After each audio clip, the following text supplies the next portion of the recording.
Timojin, bilisan mo na riyan. Kailangan nating magmadali.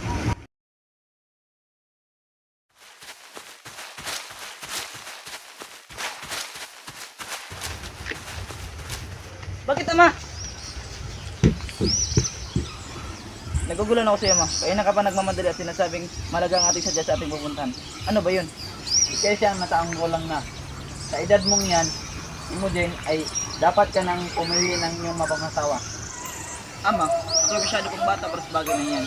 Ang pagpapakasalay para sa tanda lamang. Abat ang batang ito, hindi naman ibig sabihin na kapag nakapili ka ng babaeng kapangasalan mo ay magsasama na kayo. Isang simpleng pamimili lamang ng babae ang gagawin mo at pangako ng siya ay iyong papakasalan. Meron ba yun?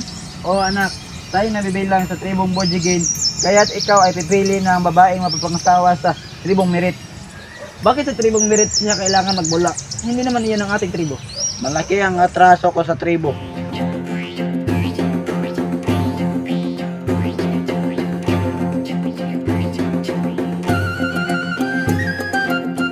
Kaya't sa ganitong paraan, ako'y babawi sa kanila. Sa tingin mo ba ama, sa ating gagawin ay kakalimutan na nila yon ng ganoon na lamang? Hindi ko alam. Tingnan natin kung anong mangyayari. Mas mabuting may gawin akong paraan kaysa sa wala. Kung iyan po ang sa tingin niyo ay tama. Tayo na anak, magsimula na tayo maglipay.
Imogen, magpahinga muna tayo. Mabuti yan ama, napagod na rin ako. Gagalugarin ko muna ang paligid. Huwag kang lalayo at mag-ingat ka.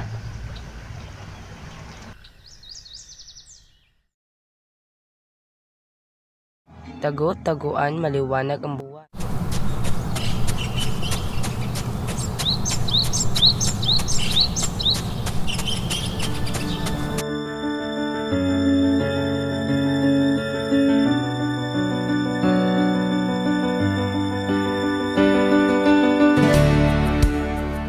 Ay, may magnanakaw!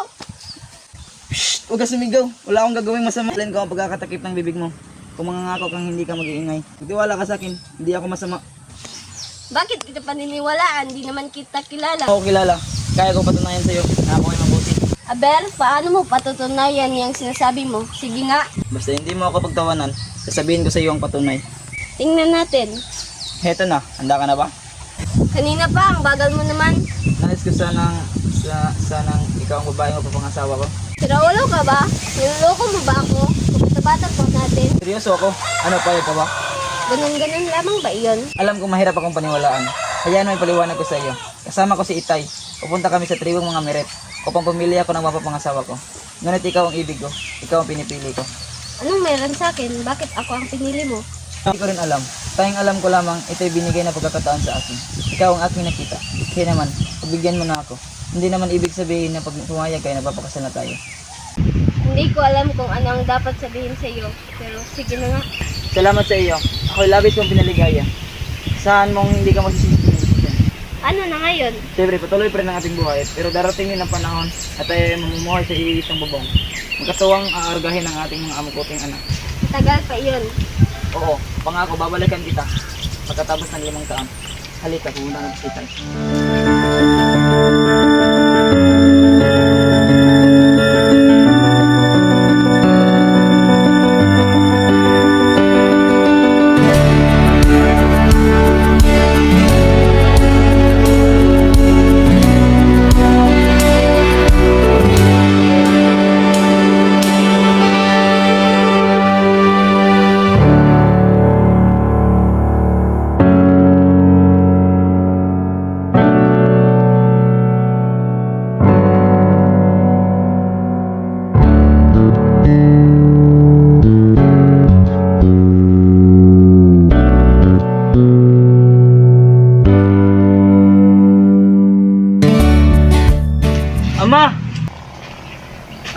Sino siya? Bakit? Ama, siya bang babaeng napili ko? Si Bote. Magandang hapon po. Kumusta po kayo? Pero, umanin ko sa desisyon ko po nang hindi po ako nagpaalam sa inyo. Pero buo po ang aking loob sa aking ginawa. Kasi napunawaan niyo po ako. Ganon, desidido ka na. Sino ba ako para di sumang-ayon sa iyong kagustuhan? Ang iyong buhay naman na nakataya rito. Okay lang mang ba sa iyo? Opo. Kung ngayon, halina kayong dalawa at kausapin natin ang mga magulang ni Buerte.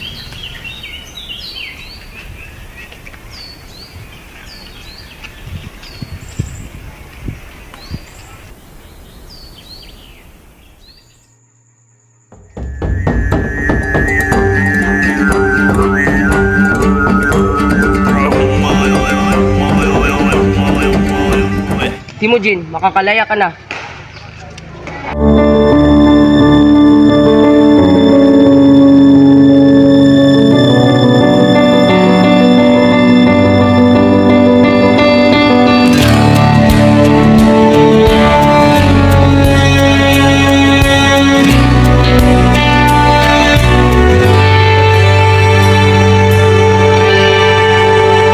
Sandali na lang,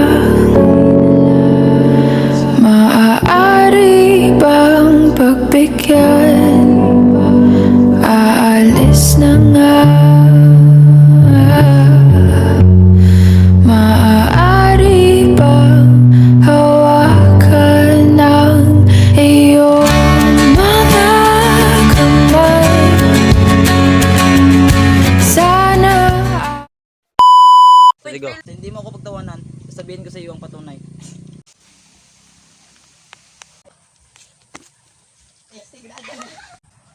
Bakit kita pa ninulog? Ay, magnanakaw! Ay, may magnanakaw! Sagod niya.